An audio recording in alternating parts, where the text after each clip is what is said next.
Kızılcık Şerbeti yeni bölümde neler olacak?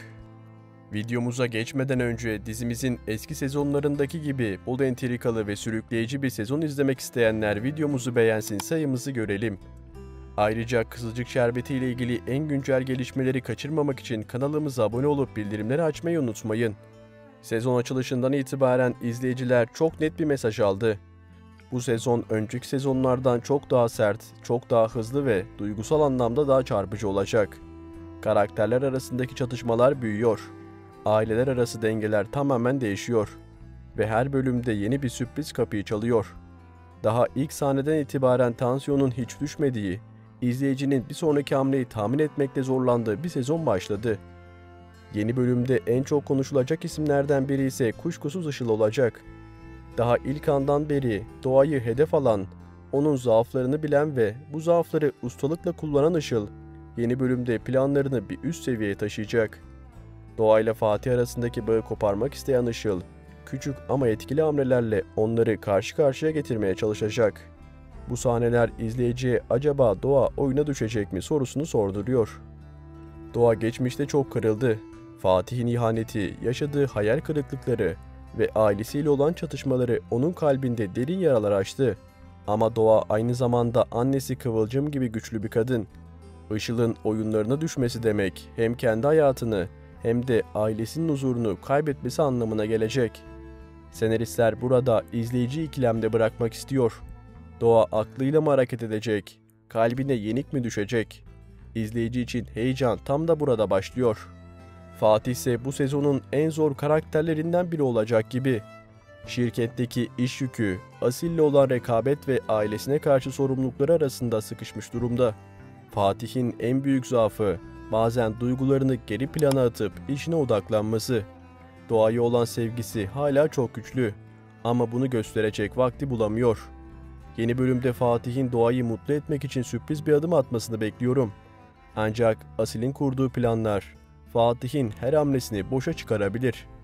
Fatih'in hikayesinde asıl önemli nokta onun hangi tarafta duracağı. Ailesini korumak için işte daha sert bir tavır mı alacak, yoksa Doğayı kaybetmemek için duygularına öncelik mi verecek? Bu ikilem önümüzdeki bölümlerde Fatih'in karakterini tamamen şekillendirecek. Son günlerde en çok konuşulan ihtimallerden biri Doğa ve Firaz'ın yakınlaşması. İzleyicilerin büyük bir kısmı bu fikre sıcak bakmıyor. Çünkü Firaz Nursema'ya olan sadık aşkıyla tanındı. Onu özel yapan buydu. Doğa ile olası bir ilişki hem Firaz'ın karakterine zarar verir hem de dizinin izleyiciler gözündeki inandırıcılığını zedeler. Ama senaristlerin amacı belki de tam olarak bu.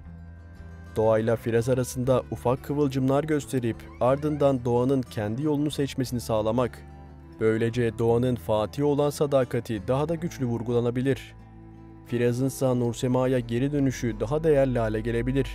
Yani bu yakınlaşma uzun vadede bir aşk değil, dizimizi renklendiren bir hikaye olacağını düşünüyorum.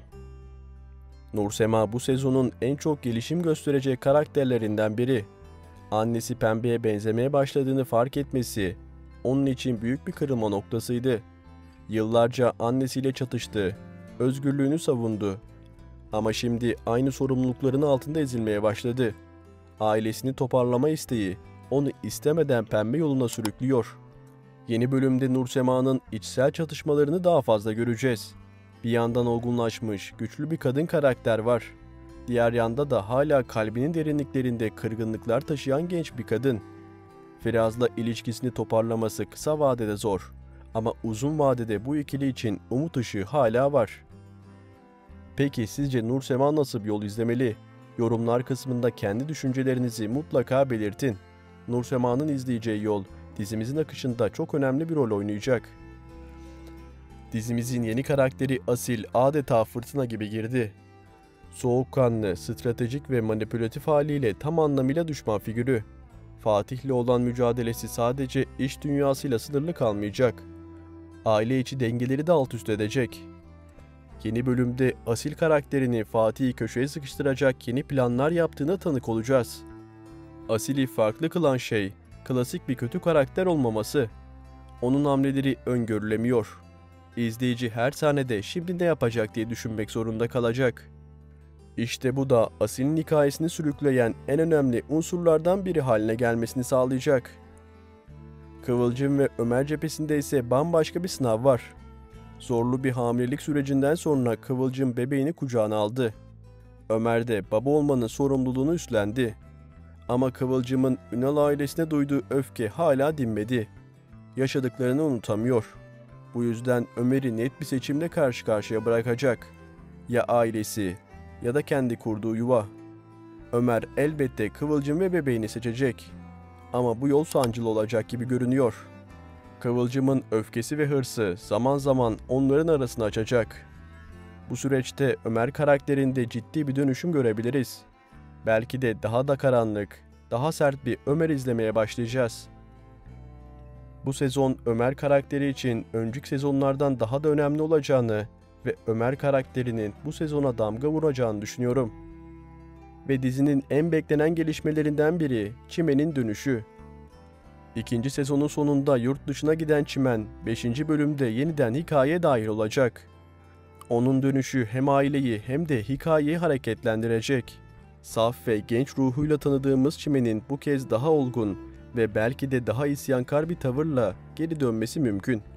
Ailesindeki değişimlere uyum sağlamakta zorlanacak ve bu da yeni çatışmaların kapısını aralayacak.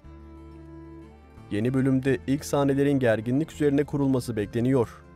Işıl'ın doğayı dolduruşa getirdiği sahneler, Fatih'in şirkette Asil'le yaşadığı sert tartışmalar ve Nursema'nın annesine benzediğini fark ettiği duygusal anlar izleyiciyi ekrana kilitleyecek. Özellikle Işıl'ın doğaya söylediği birkaç söz tüm bölümün kaderini değiştirebilir. Fatih'in sürpriz bir jestle doğayı kazanma çabası da bölümün duygusal anlarından biri olacağı benziyor. Final sahnesi içinse güçlü bir ihtimal var. Asil'in Fatih'i köşeye sıkıştırdığı ve şirket içinde büyük bir krizin patlak verdiği an. Bu sahne hem gelecek bölümlere zemin hazırlayacak hem de izleyiciye şimdi işler gerçekten karıştı dedirtecek. Kızılcık Şerbeti yeni bölümlerinde heyecan, entrika ve duygusal gelgitler hiç eksik olmayacak. Işıl'ın sinsiliği, Asil'in kurnazlığı, Fatih'in ikilemleri, Doğan'ın sadakati, Nursema'nın içsel mücadelesi ve Kıvılcım ve Ömer çiftinin sınavlarıyla dolu bir sezon bizleri bekliyor. Senaristler bu sezon olayları çok daha hızlı ilerletecek ve ben bu sezonun dizimizin son sezon olacağını ve bu sezonda olayların tamamen çözüme kavuşacağını ve sonunda istediğimiz ortamın oluşacağını, iyi bir final izleyeceğimizi düşünüyorum.